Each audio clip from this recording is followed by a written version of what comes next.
Plastic surgery, or any other surgery that changes the appearance of the body, is usually only affordable by the wealthy. However, for many transgender people, it is the only way to true happiness and comfort. Many insurance agencies see no difference between a patient who wants breast implants because she wants more attention, or a patient who wants breast implants because she was born without them. Access to affordable surgery is one of the greatest challenges to transgender people. It is not only essential on a personal level, but also affects other legal issues and can even reduce risk. These good effects are severely unobtainable if the surgeries are not affordable. Therefore, I hold that health insurance plans should cover sexual reassignment surgeries. Surgery to correct a person's gender characteristics is more meaningful than it might seem. Perception as normal is a key factor in feeling normal. Also, a physical gender transition is often required to officially be recognized as a member of a gender. Finally, the costs of the operations, as they are too prohibitive to be feasible by many people. I guess I should start out by explaining what a sexual reassignment surgery would be in general. Well, basically, sexual reassignment surgery would be any surgery that reassigns a gender. In the most basic level, you have genital surgery, which basically changes male genitals, converts them the same material into female genitals or vice versa. That's not the only type of surgery though, that's the most functional, so to speak, but other surgeries are more aesthetic, such as breast implants or reduction, depending on which direction you're going. Also, some people get facial surgery if their faces don't look like the gender that they're in at that moment, and also tracheal shaves for men who transition into women because of the Adam's apple, and also some hair removal sometimes, but that's kind of tedious on the surgery aspects. How this differs from regular plastic surgery is it's kind of open to some debate. The insurance companies see the surgery as plastic, but the fact that it has such a intrinsic need for the surgery is very significant. For example, if a trans woman had small breasts, she would be much more psychologically affected than the correct term is cis woman, but a woman who was born a woman, if she had small breasts, because trans women are more vulnerable to attack from for looking out of the ordinary, and basically they have more need to fit in with the gender group that they want to be perceived as. So it's kind of hard to explain why, if you haven't gone through the experience or you don't know anyone,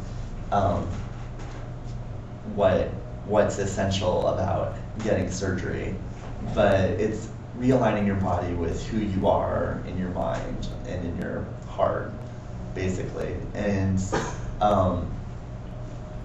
it's the being transgender is actually classified as a mental disorder, but mainly because having a heart that's so out of touch with the body, or a body that's so out of touch with the heart, is so stressful that it can cause like major depression, it can cause severe emotional damage, and sometimes if surgery isn't available or an option, trans people can resort to back alley surgeries, or even like trying to do stuff on their own, which usually cannot lead to very good results because that's not professionally done. So it's important to cover SRS in insurance policies because of the emotional health, as I said. since their bodies do not correspond to internal body image. And many people who do not conform based on gender they face discrimination if they're not perceived. If people ever have to question what gender they are, they can frequently face ridicule or outright discrimination. Also another important reason to cover SRS is that, sexual reassignment surgery, is that the surgery has many legal ramifications. According to the California Health and Safety Code, to change your legal gender, you must provide proof of surgical treatment for the purpose of altering your sexual characteristics to those of the opposite sex. So basically, if you want, this affects all your documents. It'll affect your birth certificate and your driver's license, which may come into question if you're pulled over for like a broken taillight or something. And if the officer notices that you don't match your driver's license, then you could face abuse or discrimination based on that. Also nationally, Social Security also requires surgery before they will change your information.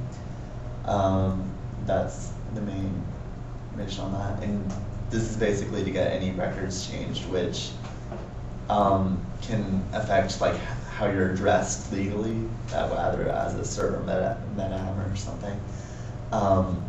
And being called the wrong term can be very, back to the first part, emotional scarring, emotionally stressful. Also, I guess the most prior reason why, well, not the most prior, why another reason is that sexual reassignment surgery is very expensive. Even a simple, breast augmentation is more than $3,000 according to David Stiers. And to say nothing of general surgeries, which can range from $7,000 to $50,000 and possibly up to $100,000 depending on the quality, I guess, and the different types. There's many different types. And if these things aren't covered by insurance, then people have to pay out of pocket, which for many people just isn't an option. Also, hormones and therapy are also usually not covered by insurance, and many laws, even if they don't require surgery, pretty much all laws that allow a gender change or name change require you to be in therapy for a year or two at least, so they know that you're serious about wanting to change your gender. And these last few last couple of informations were by Mark Samar, who is from the Transgender Law Center. The term sexual reassignment surgery is used to loosely describe many different procedures that change the perception of one's gender by others. However, more than changing changing the appearance changes, it's more than changing the appearance. The surgery also brings significantly positive personal and legal changes to a person, though at a hefty price. So when insurance agencies cover sexual reassignment surgeries, they allow thousands of Americans to improve their lives vastly without putting themselves in danger or financial ruin. Any questions? Sorry, I wasn't sure. Were you saying that normal plastic surgery is covered by? No, the difference between what is covered and what isn't covered is usually whether it's cosmetic or if it's actually needed for your, for any sort of physical ailment. For example, if you're morbidly obese and it's causing you heart problems or something like that, then that surgery might be covered. But if you're not, then a liposuction won't be covered. Yeah. Yeah.